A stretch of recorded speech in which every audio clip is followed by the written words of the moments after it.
Season 23. The Trial of a Time Lord. The Mysterious Planet. 6 out of 10. The Doctor, suffering from memory loss, is summoned to stand trial for the second time by the Time Lords for his crimes of interfering in space and time.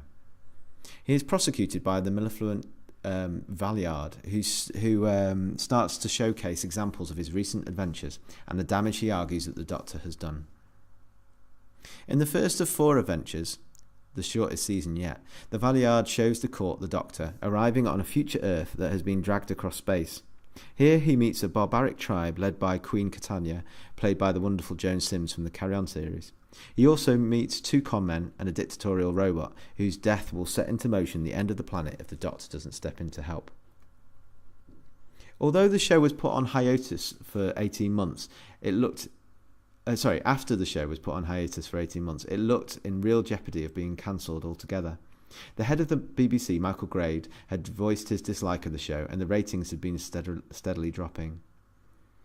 I was probably a little bit harsh in the last review in saying that people didn't care anymore about this show, because the showrunner, Jonathan Nathan-Turner, was crucial in saving the show by doing everything in his power to see it return.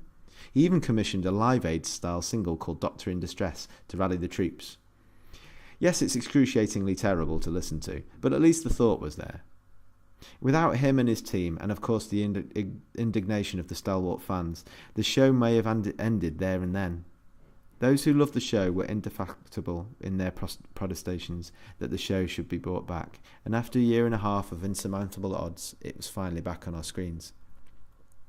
You can tell there's been a few meetings in the Who camp about motions to try and bring the programme back to its past glory.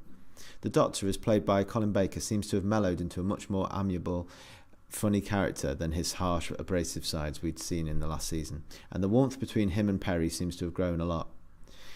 The opening shot of an epic spaceship is very impressive and shows promise of a new level of professionalism and commitment to special effects. You can tell there's a renewed commitment to make something more consistently engaging and cohesive in the overarching story of the Doctor's retrial by the Time Lords too. There's also some great cameos, such as the inimitable Joan Sims as Queen Catania, of course, and Linda Bellingham as the Inquisitor, the Time Lord Judge.